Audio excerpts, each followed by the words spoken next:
और ईरान के विदेश मंत्री ने एक बार फिर अमेरिका और इजरायल को एक साथ ललकारा। उन्होंने साफ किया कि अली लारिजानी के मारे जाने से ईरान के सैन्य ऑपरेशन पर कोई असर नहीं पड़ेगा, न ही वहां के इस्लामी शासन पर कोई आंच आने वाली है।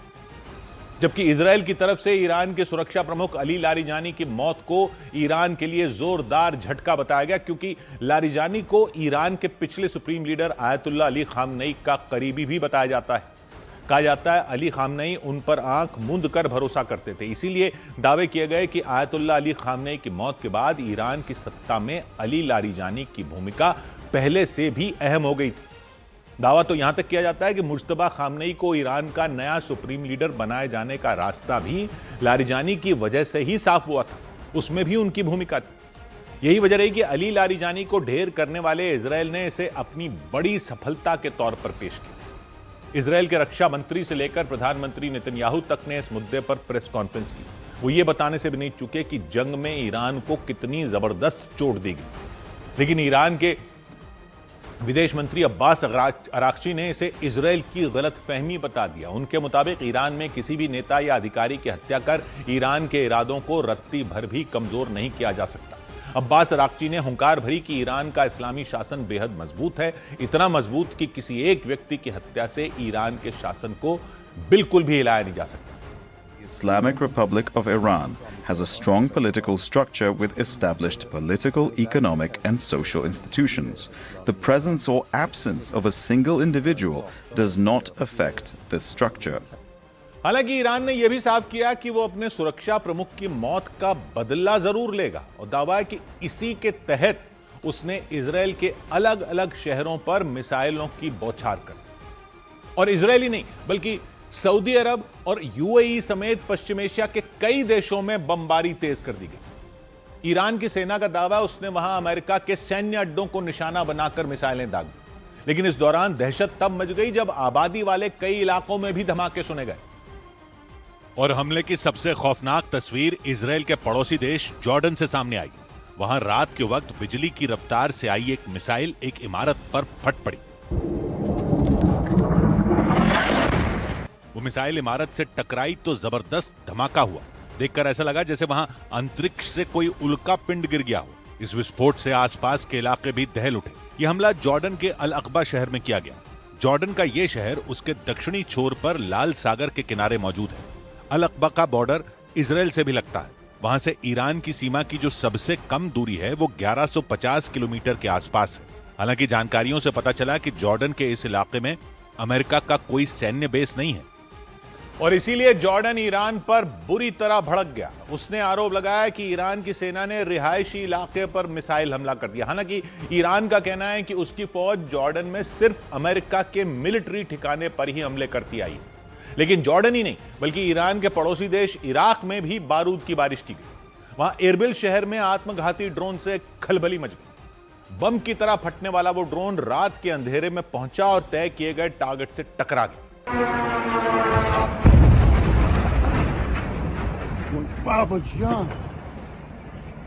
ड्रोन के फटते ही जोरदार ब्लास्ट हुआ। इस दौरान आंखें चौंधिया देने वाली रोशनी हुई। कुछ देर के लिए तो रात का अंधेरा भी गायब हो गया। हमला होते ही आसपास मौजूद लोग डर के मारे सहम गए। वो दौड़ पड़े ये देखने के लिए कि वो ड्रोन कहां गिरा। यह हमला इराक के इरबिल शहर में किया गया। इस शहर में अमेरिका की सेना का एयरबेस मौजूद है। ईरान की फौज ने उसी अमेरिकी अड्डे को निशाना बनाने का दावा किया और यह हमला ऐसे समय पर किया गया जब इजरायल की हवाई बमबारी में ईरान के सुरक्षा प्रमुख अली लारिजानी की मौत हुई।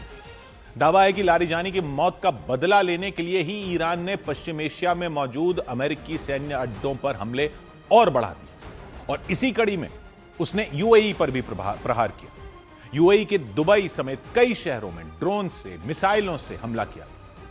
दुबई के बताया जा रहा है एक वीडियो में देखा कि वहां आसमान में एक साथ कई मिसाइलें पहुंच गई। हालांकि इससे पहले कि वो मिसाइलें टारगेट से टकराती यूएई का एयर डिफेंस सिस्टम एक्टिव हो गया। उसने जमीन से मिसाइलें दागनी शुरू की और आसमान में मौजूद एक एक मिसाइल को चुन चुनकर बर्बाद करने में जुट गया। खौफ से भर देने वाली इन तस्वीरों को वहां जिसने भी देखा वो बुरी तरह डर गया, क्योंकि उनमें एक भी मिसाइल जमीन पर गिरती तो भारी नुकसान हो सकता। हालांकि यूएई का दावा है कि उसके एयर डिफेंस सिस्टम ने ईरान की तरफ से भेजी गई सारी मिसाइलें मार गिराई।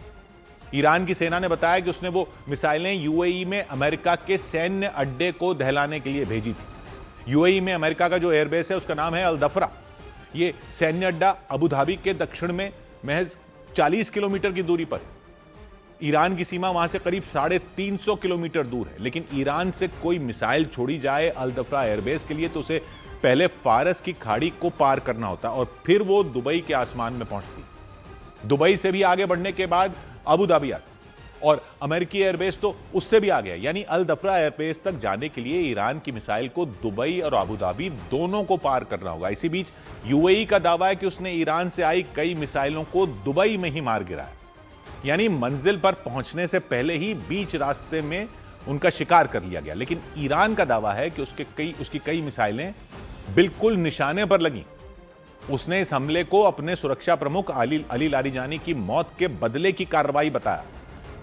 लेकिन यूएई में उस वक्त खलबली मच गई जब ईरान की एक मिसाइल का मलबा वहां ऑस्ट्रेलिया के भी एयरबेस तक पहुंच गया। यूएई में ऑस्ट्रेलिया का भी सैन्य अड्डा है और उसे यूएई और ऑस्ट्रेलिया की वायुसेना मिलकर चलाती है। यह एयरबेस दुबई से करीब 25 किलोमीटर दूर उसके दक्षिण में है। जानकारी के मुताबिक वहां ऑस्ट्रेलिया के 100 से ज्यादा सैनिक तैनात हैं और ऑस्ट्रेलिया के प्रधानमंत्री एंथनी एल्बनीज ने सैन्य ठिकाने के पास मिसाइल का मलबा मिलने की पुष्टि की। उन्होंने बताया कि जंग के दौरान ऐसा पहली बार हुआ जब ईरान की मिसाइल ऑस्ट्रेलिया के एयरबेस के इतने करीब पहुंची। हालांकि उन्होंने साफ किया कि इस घटना में ऑस्ट्रेलिया के किसी भी सैनिक को कोई भी नुकसान नहीं पहुंचा, लेकिन माना जा रहा है कि ईरान ने यूएई समेत पश्चिम एशिया के अलग अलग देशों पर हमले कर अपने खतरनाक इरादों को जाहिर कर दिया। उसने साफ किया कि वो सुरक्षा प्रमुख लारिजानी की मौत के बाद चुप नहीं बैठने वाला। और इस सब के बीच इजराइल के अखबार द जेरूसलम पोस्ट ने दावा किया कि अली लारिजानी को ढूंढने के लिए इजराइल की सेना ने ईरान का कोना कोना छान मारा। इजराइल के जासूस हफ्तों तक यह पता लगाने में जुटे रहे थे कि वो ईरान में कहां छिपे हैं। अखबार के मुताबिक 28 फरवरी को ईरान के supreme leader Ayatollah Ali Khamenei के मारे जाने के बाद अली लारिजानी इजराइल की हिट लिस्ट में थे। इजरायली सेना की लिस्ट में वो पहले नंबर पर थे। ये बात उन्हें भी अच्छी तरह पता थी और इसी वजह से वो 28 फरवरी के बाद से ही अंडरग्राउंड हो गए थे। और द जेरूसलम पोस्ट ने दावा किया कि आयतुल्लाह अली खामनेई के मारे जाने के बाद अली लारिजानी बेहद चौकन्ने हो गए थे। वो लगातार अपनी लोकेशन बदल रहे थे ताकि वो इजराइल के जासूसों को चकमा दे सकें। दूसरी तरफ इजराइल ने भी उन्हें ढूंढने में अपनी पूरी ताकत लगा दी थी। इजराइल की खुफिया एजेंसी मोसाद के जासूस दिन रात ईरान में अली लारिजानी की तलाश में जुटे थे। ईरान का कोना कोना छाना जा रहा था, लेकिन उनकी लोकेशन और उनके ठिकाने का पता लगाना कोई आसान काम नहीं था। दावा किया गया कि अली लारिजानी छिपने और जासूसों को चकमा देकर बच निकलने में माहिर थे। इस बात का भी दावा किया गया कि उन्होंने कई ऐसे गुप्त ठिकाने बना रखे थे जिनके बारे में उनके अलावा किसी को पता नहीं था। तो इजराइल के अखबार के मुताबिक पिछले 15 दिन से इजराइल और अली लारिजानी के बीच लुका छुपी का खेल चल रहा था। अली लारिजानी यह ठान चुके थे कि वो किसी भी सूरत में इजराइल के हाथ नहीं आएंगे, जबकि इजराइल ने भी कसम खा रखी थी कि जब तक वो उन्हें नहीं मार देता तब तक वो चैन से नहीं बैठेगा। तो दावा यह किया गया कि पिछले 2 हफ्तों के दौरान इजराइल ने अली लारिजानी को ढूंढने के लिए एड़ी चोटी का जोर लगा दिया, लेकिन इसके बाद भी इजराइल अली लारिजानी का पता नहीं लगा सका था। हालांकि 13 मार्च को वो तेहरान की सड़कों पर भी नजर आए थे। वो कुद्स दिवस का दिन था। उसे यरूशलेम पर इजराइल के कब्जे के विरोध में रमजान के आखिरी शुक्रवार को मनाया जाता है। दावा किया गया कि उस दिन ईरान के राष्ट्रपति और ईरान के विदेश मंत्री के साथ अली लारिजानी भी तेहरान की रैली में शामिल हुए थे। इजराइल के अखबार के मुताबिक उसी दिन उन्होंने अमेरिका और इजराइल को ललकारा भी था। उन्होंने चेतावनी दी थी कि अगर अमेरिका और इजराइल ने ईरान पर हमले नहीं रोके तो उन्हें ऐसा जवाब मिलेगा जिसकी उन्होंने कल्पना तक नहीं की होगी। उसके बाद अली लारिजानी फिर से गायब हो गए। इजराइल के मीडिया के मुताबिक 16 मार्च को इजराइल के एक जासूस को उनकी लोकेशन मिली। 16 मार्च को वो तेहरान के बाहरी इलाके में मौजूद एक मकान में छिपे हुए थे, ऐसा पता लगा। दावा किया गया वो मकान अली लारिजानी की बेटी का था।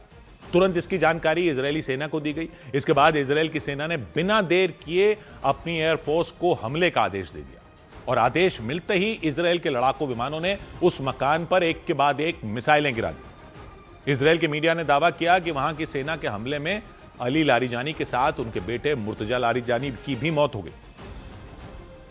खबरों के मुताबिक मिसाइल हमले की वजह से अली लारिजानी का शव मलबे में दब गया था और उनके शव की पहचान उनकी अंगूठी से की गई। ईरान ने अपने सुरक्षा प्रमुख अली लारिजानी की मौत के बाद इजराइल पर मिसाइलों की बौछार कर दी। कई घंटों तक इजराइल पर हमले किए गए।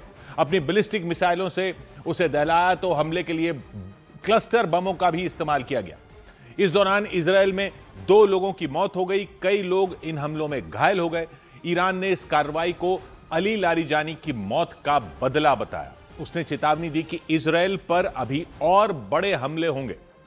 कहा गया कि अली लारिजानी की मौत के बाद ईरान इजराइल को नहीं छोड़ेगा और इन धमकियों के साथ ईरान ने इजराइल पर एक के बाद एक कई मिसाइलें गिरा दी। इजराइल के कई शहर इन हमलों से दहल गए। सबसे ज्यादा खलबली तेल अवीव में मची। वहां लगातार खतरे के सायरन बजते रहे।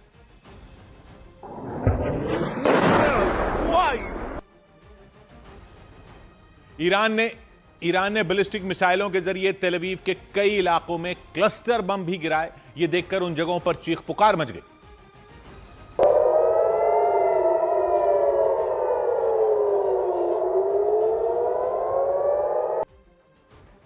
क्लस्टर बम गिराए गए। क्लस्टर बम यानी बड़ा बम जो हवा में फटकर कई छोटे छोटे बमों में बढ़ जाता है। हवा में एक तय ऊंचाई पर यह बड़ा बम खुलता है, फिर उसके अंदर से कई छोटे बम नीचे गिरते हैं, अलग अलग जगहों पर गिरकर धमाका करते हैं। बड़े इलाके को एक साथ नुकसान पहुंचा सकता है यह बम। ईरान ने तेल अवीव समेत इजराइल के कुछ दूसरे शहरों पर भी ये बम बरसाए। उसने अपने सुप्रीम लीडर के बाद सबसे ताकतवर नेता माने जाने वाले अली लारिजानी की मौत का बदला लेने के लिए अपनी खतरनाक मिसाइलों का मुंह इजराइल की तरफ मोड़ दिया और इसके बाद ईरान की धरती से खतरनाक बैलिस्टिक मिसाइलें आसमान में उड़ी। ये मिसाइलें लॉन्च होने के बाद सीधे अंतरिक्ष में चली जाती हैं। ये बैलिस्टिक मिसाइलें हैं, अंतरिक्ष में जाती हैं, वहां से बिजली की रफ्तार में लौटती हैं और पृथ्वी पर मौजूद अपने टारगेट पर फटती हैं।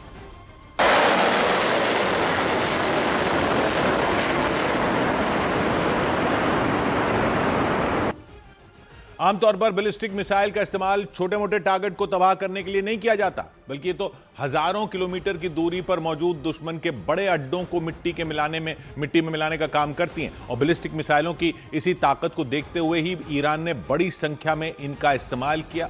उसके और इजराइल के बीच करीब 2000 किलोमीटर का फासला है, लेकिन दावा किया गया कि ईरान की ये मिसाइलें कुछ ही मिनटों में इजराइल के अलग अलग शहरों में पहुंच गई। ईरान की सेना ने जैसे ही बैलिस्टिक मिसाइलें लॉन्च की, वहां आसपास मौजूद कुछ लोगों ने नारे लगाने शुरू कर दिए।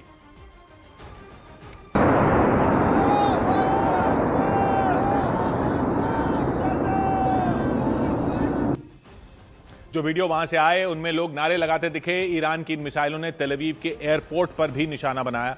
ये इजराइल का सबसे बड़ा हवाई अड्डा है।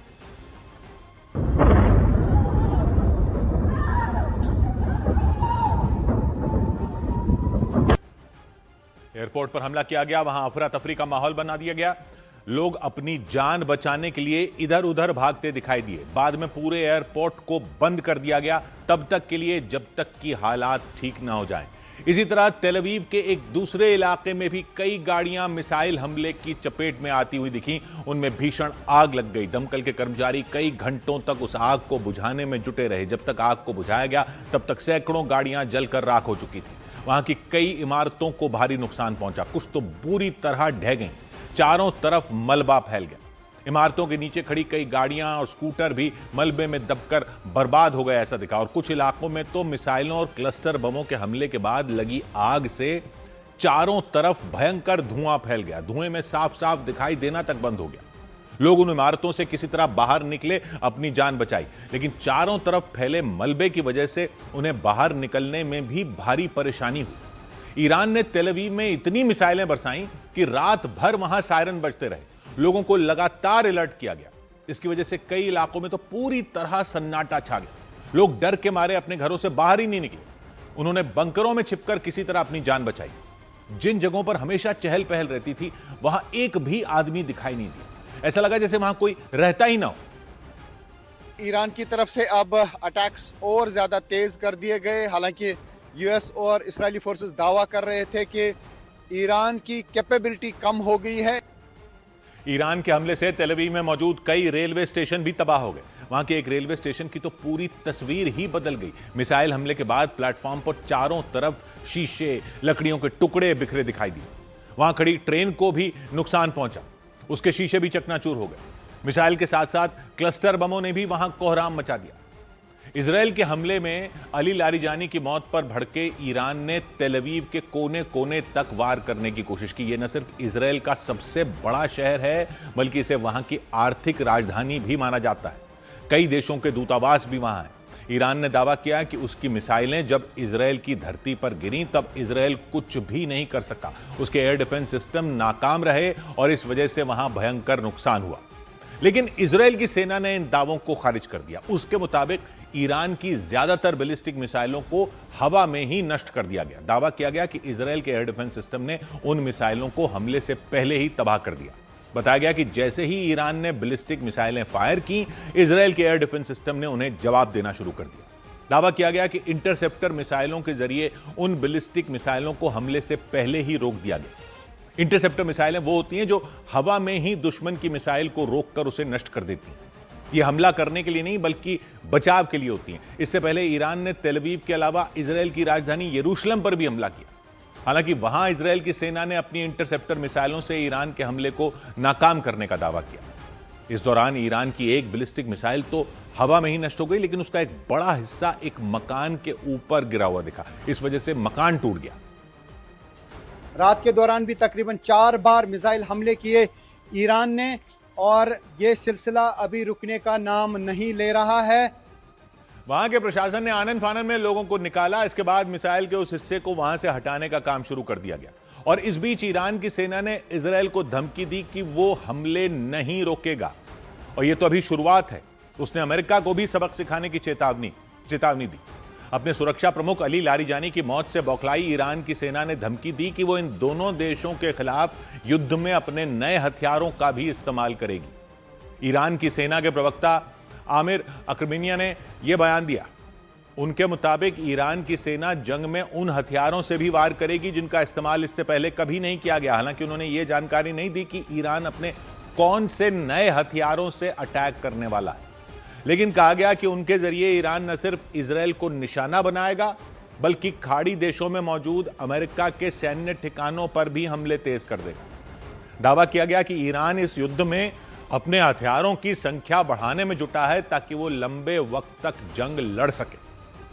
और इस सब के बीच इजराइल के हवाई हमले में मारे गए अली लारिजानी को ईरान की राजधानी तेहरान में अंतिम विदाई दी गई। यह कार्यक्रम तेहरान के रेवोल्यूशनरी स्क्वायर पर हुआ और उसमें लोगों का सैलाब उमड़ पड़ा। सैकड़ों में नहीं बल्कि हजारों की संख्या में वहां लोग पहुंचे और भीड़ की वजह से वहां पैर तक रखने की जगह नहीं दिखाई दी। कुछ लोग हाथों में अली लारिजानी की तस्वीरें लिए नजर आए, जबकि बड़ी संख्या में लोग ईरान का झंडा लहराते रहे। कुछ लोग जंग में मारे जा चुके ईरान के supreme leader Ayatollah Ali Khamenei की तस्वीरें लिए दिखाई दी। इस दौरान मातम मनाने आए लोगों ने अमेरिका और इजराइल के खिलाफ नारेबाजी करते हुए बदला लेने की मांग की। विदाई समारोह तेहरान के रिवोल्यूशनरी स्क्वायर पर आयोजित किया गया। अली लारिजानी का शव एक बड़े से ट्रक पर रखा गया था। ट्रक पर उनके शव के अलावा जंग में मारे गए ईरान के नौसैनिकों के शव भी रखे हुए थे। ट्रक के चारों तरफ लोगों की बेहिसाब भीड़ नजर आई। ऐसा लगा जैसे पूरे ईरान से लोग वहां पहुंच गए। शोक मनाने के लिए वहां हजारों लोग दिखाई दिए। धीरे धीरे वो ट्रक आगे की तरफ बढ़ता रहा। लोगों की भीड़ भी उसके साथ चलती रही। बड़ी संख्या में महिलाएं भी अली लारिजानी की अंतिम यात्रा में शामिल हुई।